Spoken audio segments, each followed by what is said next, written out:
What's up guys, AJ here, and in this video I'm going to be helping you nail your first 30 seconds of any cold calling script. The first thing you need to be thinking about is how are you communicating over the phone? There's really a few main parts, 3 to be exact, main parts to communication. You have the words we use, the tonality, how we're using our voice, and body language. Now over the phone we just have tonality and the words we use. There's been studies actually done on it, and I don't know the exact percentages, but the words we use is actually a very small part of our communication. The rest comes through tonality and body language. And since we don't have body language on the phone, then we only have our tonality. So how you show up for these calls is essential. You have to have high energy, and that's why when standing up, like I am right now, having a mirror on the wall so you can see how your body language is, you can see if you're smiling, all that comes through the phone. They can feel your energy through the phone based on your posture. How are you standing? Are you smiling? That's why on my videos I smile a lot, because I want my tonality to come through well. So be thinking about these two different parts, words, tonality. Words, people always just get caught up on scripts. What script should I use? What script should I use? Honestly, as long as you're following somebody who's been successful using the scripts that they have, the scripts are fine. You know, if someone tells you different, they're just trying to sell you something. Just use a script from a trusted source. There's so many people out there with good scripts. What's important is that you practice it, you memorize it, and the only reason you need to memorize it is so you're not thinking about what you're going to say next when using the script. It just starts to really become part of what you say. So it's more of an outline than even a script, because you can vary from it slightly, but you have it memorized. So when they're talking, you're not thinking about, oh, what am I going to say? What am I going to say? You know the next part of the script. So you want to memorize it so you can just focus on your tonality. So assuming that you have a powerful script, and if you don't, my script is in the description. You can download it. I actually have a free mini course there, completely free, how to prospect for sellers, and my scripts are downloadable in that course. So if you want to sign up, go ahead and do so in the description below. And once you have your script, we're going to work on tonality and also the words. Let's first talk about your tonality though. This is something that you should be practicing with role play partners. When practicing with role play partners, you want them to grade you on different things. How fast or slow are you talking? Did you sound excited? Were you mirroring and matching them? And your role play partner should be trying to vary their rate of speech, kind of their tonality, so that you mirror and match. I mean, if you call somebody up and they're just down, down, down, and you're just crazy with energy, then it's not going to be good rapport. They're not going to feel in alignment with you because you're not doing a good job mirroring and matching. And you don't want to go all the way down to their level. You still want to be excited, but you just need to tone it down a little bit if they're really low energy. And if they're high energy, you got to bring up your energy. If they talk faster, then you got to talk faster. And if they talk slower, then you need to talk slower. There's actually also studies that have shown that, people who talk slower, you might have heard the saying, they're a fast talker. What are they really saying? They're a fast talker means that they were deceiving or they were lying, dishonest. So people who generally talk slower or a normal rate of speech, they may subconsciously think, and you're generally a fast talker, they might be thinking that you're less honest and maybe just a salesperson, right?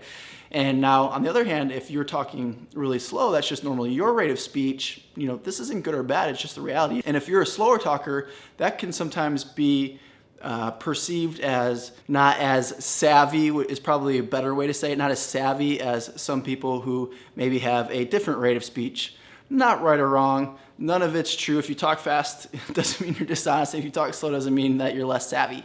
These are just some perceptions that different people have. Like if you're in the South or from the South and you're somehow find yourself selling up north, say in New York, the way you talk, the rate of speech is just not going to mirror and match their speech different. Now let's talk about how you're approaching these calls. I want you to just be thinking like it's a friend or a family member that you're calling, and not just like being so uptight and professional about it. Like be friendly, joke around, just have a warmness about you.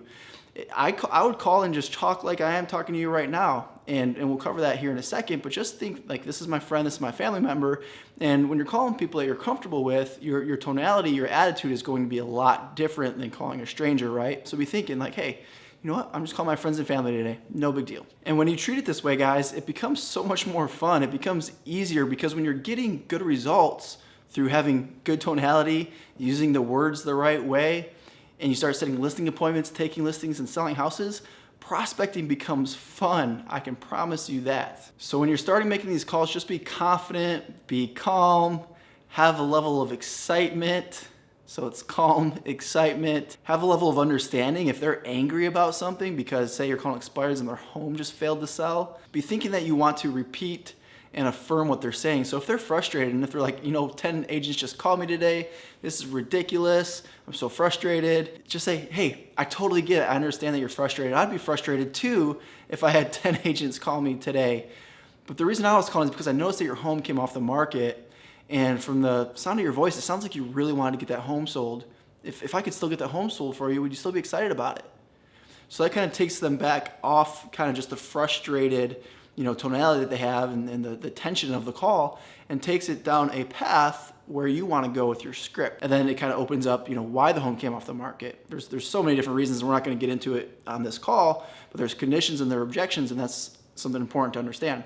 So the first thing I want you to do though when you make these calls, if it's expireds, if it's circle prospecting, old expireds, I don't want you to address them by name, because a lot of times you're going to be using services like RedX or Vulcan 7, and if you don't have a data provider yet to get you these names and numbers, I have a discount code in the description for RedX. You can save $150.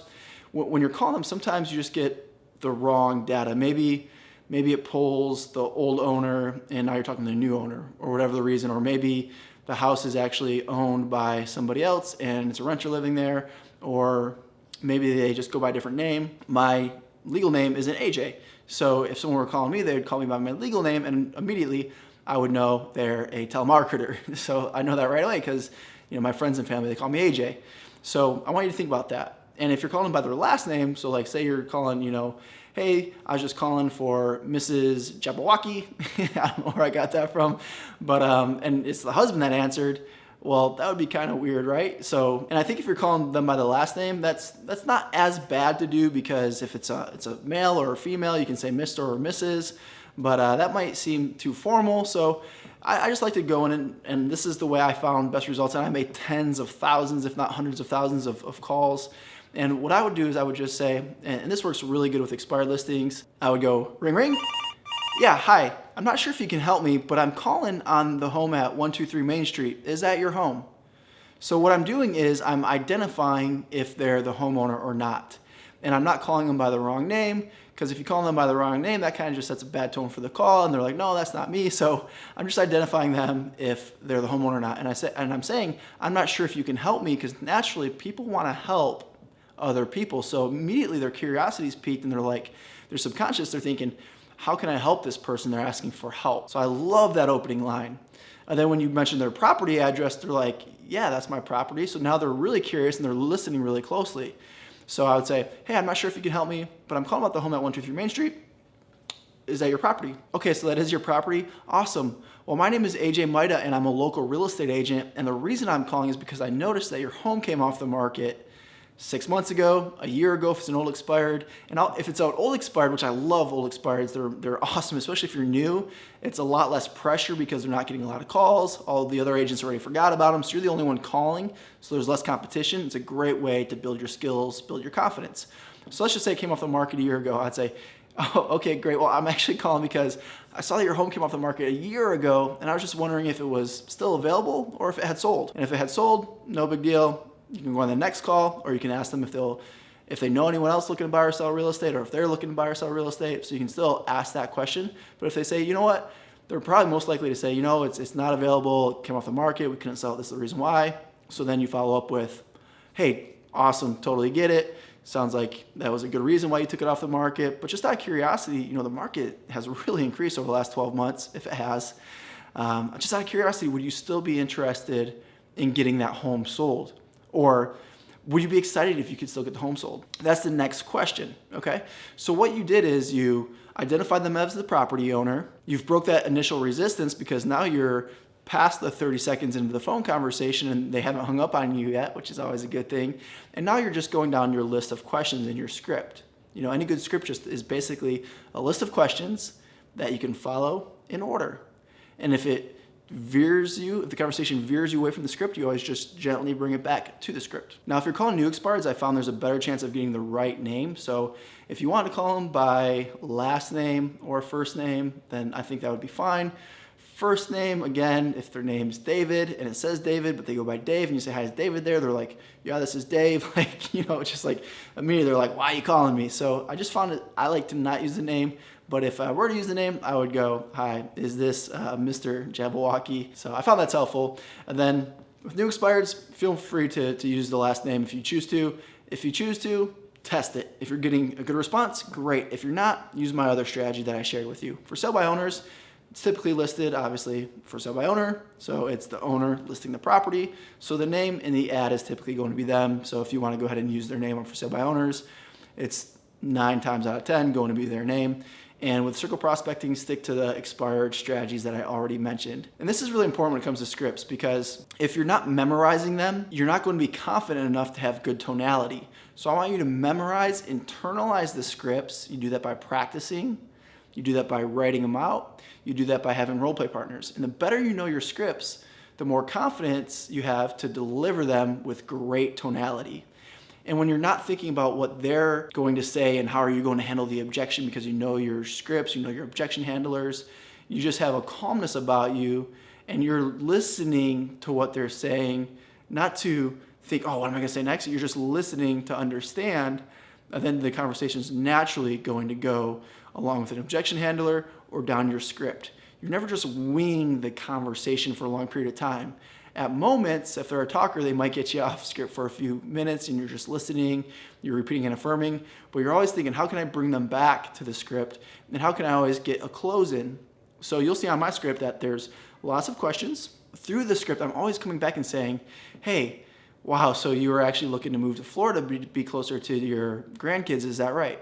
Okay, awesome. Well, hey, if I could still get you to Florida, say, in the next 6 months, or in the next 3 months, or the next month, depending on what they said their timeline was, is that something you'd still be excited about? And if they're like, no, it's not, well, then you keep going on the script. Hey, well, I noticed you had it listed at $315. I mean, if you could still sell for $315 today, I mean, would you just sell it?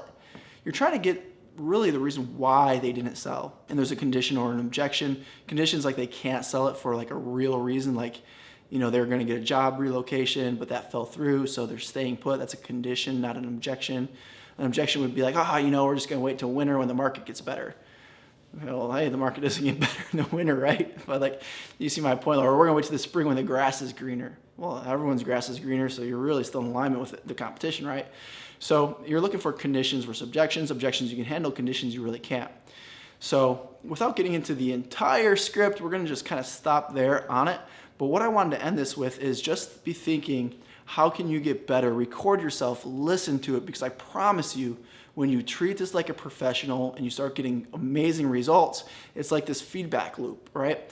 If you're not practicing, if you're not giving it your best effort and your tonality's bad, you're like, hey, this is AJ, I was just calling because you're going to get hung up on all the time, right?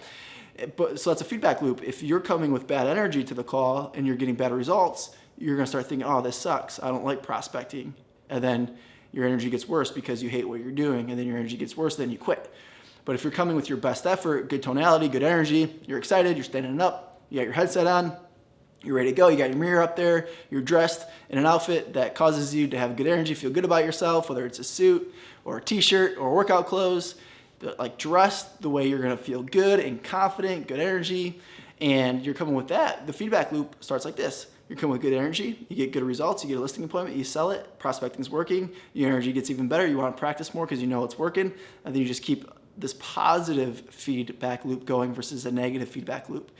So I hope this was helpful. As always, guys, subscribe to the channel, and if you have any questions, I'll be making more videos like this, so leave your questions in the comments, any feedback on anything, let me know. I'm always reading the comments and do my best to get back to all of them. And please, if you got value from this, the way you can repay me is by giving me a thumbs up, hit that like button. And again, in the description, we got a link to Redx if you're looking to get a discount, save some money on a dialer and data provider. But even more importantly, I have a free mini course on prospecting sellers in there with all my scripts.